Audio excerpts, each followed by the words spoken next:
Indeed, the brusque and very long stop resulted from the pandemic. But it's really my pleasure to be with you today, although for a really short time. But I think it's really very important to reconnect albeit by a distance in my case. But I'm very happy that you indeed managed to gather there in what seems really to be a very nice location. So I'm very much aware that I'm probably the biggest obstacle before moving to, let's say, a more concrete discussions. I would not take a lot of your time today, but I would just like to share a few elements of the framework and what has already been touched upon before.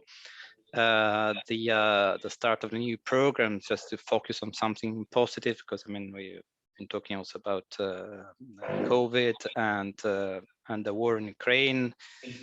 Let's now to indeed look at what our program is doing and the general framework in it, which it is now operating, and then we will see a little bit more in detail what concerns the SALTOs under the new program.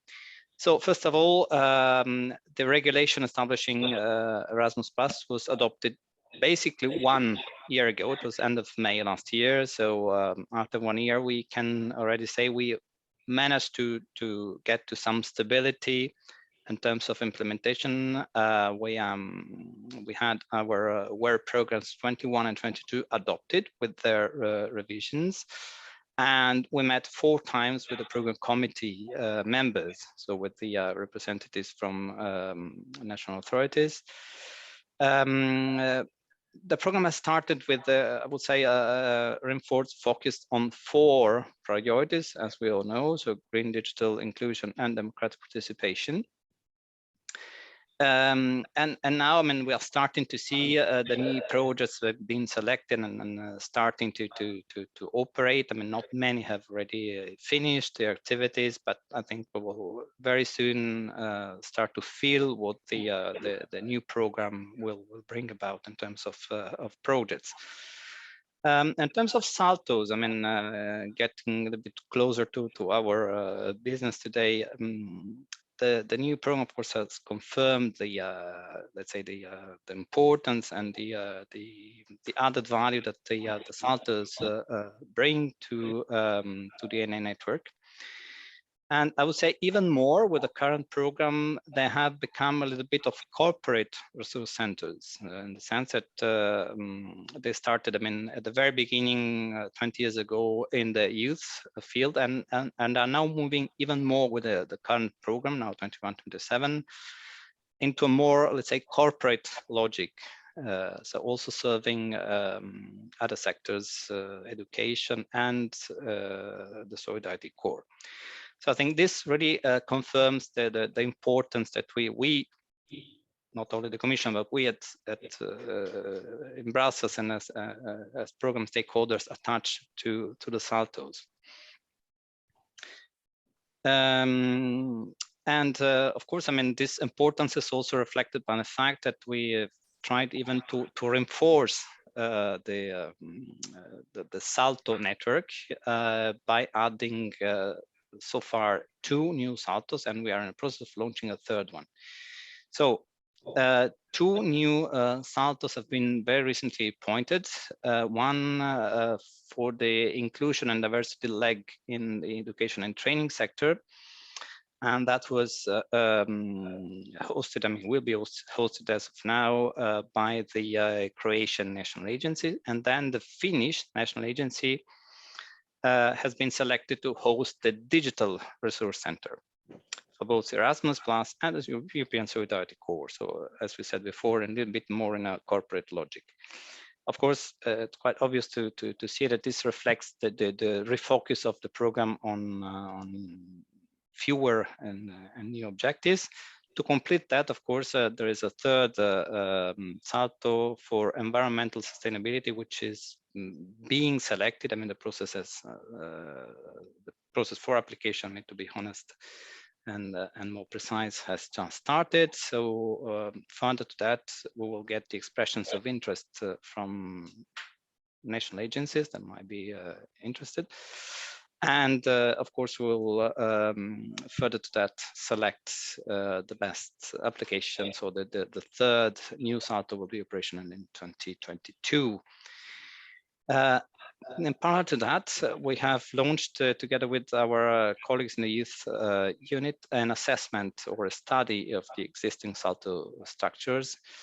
Not because we have doubts on the added value of the SALTO network, quite the contrary, as I said before, but just to see if some, let's say, adjustments are needed, and just to have a more thorough overview of the whole SALTO network now that it's getting even bigger. And this process is ongoing, and we plan to have some results in summer 22, so in 2-3 months from now, which of course will be very, very important for us. So on that basis, we will see, if there are some things to be looked at, but in any case, we'll build on these findings. It's the first time in recent years that we have a really a study or an assessment, let's say, really focused on SALTOs and really on concrete activities that all SALTO carry out. So after that, we can expect a sort of new phase. It sounds a little bit, I would say, emphatic, but it's what is most likely going to happen, because after the 3 new SALTOs, we don't plan in the short term to set up new ones. So it's in a way a phase of further stability and consolidation of the existing ones, but also of peer learning. Now that we have, of course, more SALTOs, let's say, around the table, it would be easier to share knowledge and to have a more peer learning approach across the whole SALTO network. And we also look into, of course, keeping, if not improving, our communication with each SALTO, with individual resource centers. So we really think that further benefits from SALTOs in general and from your particular SALTO, we'll get to that in a second, will come. So definitely we look forward to that and to continuing working with the whole network, and so do the agencies. We also have very positive feedback from them. So just a final maybe word on your and its structure. I just tried to quickly summarize what you've been doing, but of course, it's a very short summary. I know very well that you're doing much more than that. But just to highlight that, your work is really multidimensional. It's very important in each dimensions. And of course, it's about providing resources, in a way or another, through websites, training sessions, or experience sharing to national agencies. So you're really sticking very much, let's say, to your mandate. And I think it's also important to keep an eye on what the stakeholders think. So it's very important, as you already do, to keep consulting stakeholders and to work in a logic of partnership. And then, of course, on top of that, we know that that you're in really coordination role for 2 long-term TCAs that are very important to us on accreditation and digital learning. So all that to say, I'm just slowly moving to some conclusions that, as it was said before, we attach particular importance to TCAs. We invested a lot. We try to improve the rules, because we're aware that some of them might have been too complicated or a bit outdated. So we consulted a lot on our side, and we tried really to streamline and to really improve and to invest a lot on TCAs. So we are very much aware that we can count on you to help us in that respect.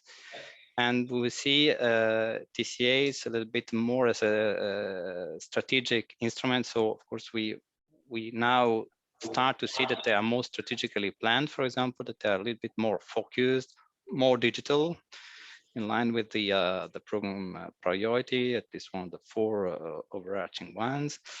And of course, I mean, we also see that results are indeed start to be shared even more widely to the whole sector. Of course, there are many other aspects that are now underway and are equally important to that. But this is just to really quickly summarize what we were saying before. So of course the key role that you're playing and the high importance that we attach to TCAs in general, and to you to help the network of national agencies, but the Commission as well, in rolling out this very important element of the program, which is, by the way, it's very peculiar to Erasmus Plus, and I think it's really something we have invested quite much. Again, a little bit like the SALTO network itself is going to take a step forward under the new program, because we invested more, because I mean we try to streamline its functioning. So just to conclude by saying that we really value your work a lot, and we know that we can count on you to continue improving TCAs. Next time we will see if it's possible to reconnect even in a face-to-face event, as we would like to do, but of course it's always a little bit challenging, not only because I mean we also have to be let's say environmentally compliant in terms of business travels from the Commission, but also because indeed now we are all starting to reconnect, and it's a little bit challenging to participate in many meetings that are not held in Brussels. But indeed, our platforms offer at least some opportunities to sneak in your events, and I think it's still a form of getting in touch with everyone. So I will stop at that, not before thanking you once more for invitation, wishing you a great event, and let's stay in touch. Thank you very much. Have a great day. Thank you very much. And I'm asking if you have any clarifying questions about this presentation. You know, not the ones on Padlet, but what we just heard. If you have any questions, you're happy to take them.